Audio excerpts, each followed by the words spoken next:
Hey, good morning, y'all. Hey, I want you to get this. Jesus is Lord, and the Word works.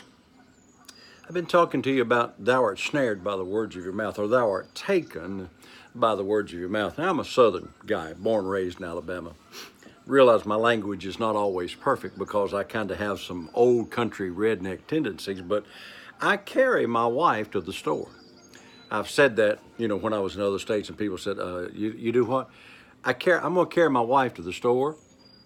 And they're standing there looking, expecting me to come pick her up bodily and take her, carry her.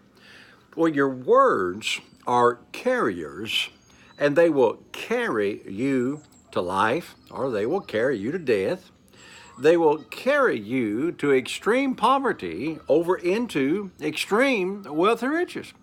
Your words are carriers. In the book of James, chapter 3, I'm not going to read it, but in chapter 3 it says, Behold, the tongue is a little member, but it boasteth great things. What he's saying is, compared to this 220-pound body that you're looking at, my tongue weighs maybe a couple of pounds. I don't know, might be less than that. Small compared to my intestines, or it's small compared to my legs or my heart. But yet my tongue boasts great things, or it controls what everything else in my body is doing. Now, I've told you this before. I've got the keys here in my pocket to go get in my car, which is designed to carry me. Pat and I have a date here. Now, it's actually 7:35 here in Alabama on a Thursday morning, and you'll see this tomorrow on Friday. Well, I've already asked her for a date this morning. I'm going to carry her, down to our favorite restaurant, which is Mama Ray's. I'm going to carry her in my car. My car is designed to take me wherever I want to go. Now, I make the decision where I want to go. I put gas in the car. I take the key and I start the car, and it carries me where I want to go. Now, the Bible says the tongue is a little thing, but it boasts great members, or great things. It's a little member, but boasts great things. Then it tells us in that same verse that a ship, though it be so great and is driven with fierce winds, but the governor, that's the guy that makes the decision in the back of the ship, controls the rudder. And it says that rudder is a very little thing, concerning the size of that ship. And it talks about a horse, riding a horse. I ride horses, it's been a while. But a horse, you put a bit in its mouth and you pull on that rein to wherever you tell it to stop, you tell it to go, you turn it to the right, you turn it to the left. That horse has to obey you because that mouth controls the whole horse, which maybe weigh 1,000 pounds. Well, your tongue's like that. It sets on fire the course of natural events. I'm going to tell you another story. Back years ago, 40 years ago now, I guess, about 40 years ago, we were broke. We were just learning to believe God, just listening to Kenneth Copeland and others on the radio, and my whole car had broke down, and my children were walking to school. We lived close enough to a school.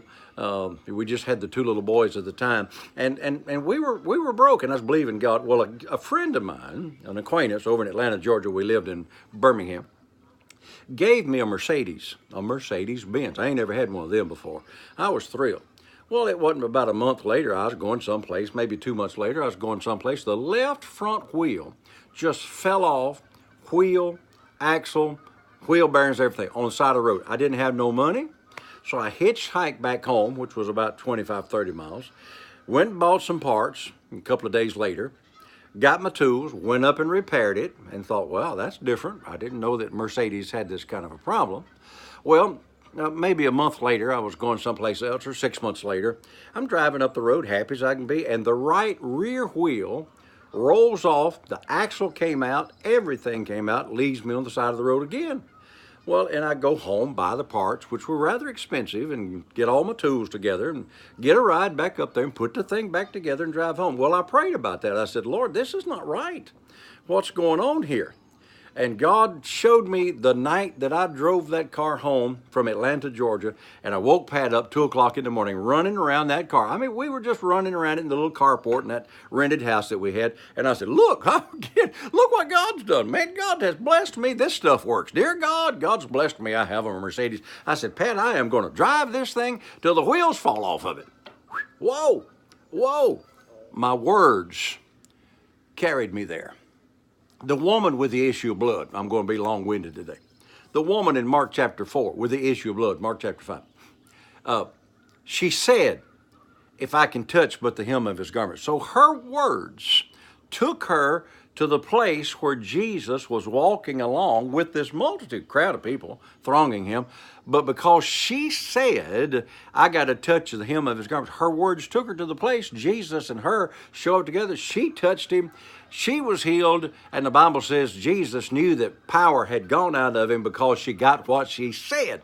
Hey, you're going to have what you say. I don't care if you like it or not. I don't care if you don't say, I don't want to hear that message anymore. You're having it already. Well, I think I'm going to be sick. And you are. Well, you know how it is. I'm broke. When you are, start saying what the Word says and have what the Word says. Your words are designed to be carriers and carry you wherever you want to go in life, and they will also carry you where you don't want to go. I don't care how much you believe it. If you ain't saying it, you're not going to have it. I got to go. Saints, have a wonderful day. Remember all day, hey, Jesus is Lord. Thank God. Hey, the Word works.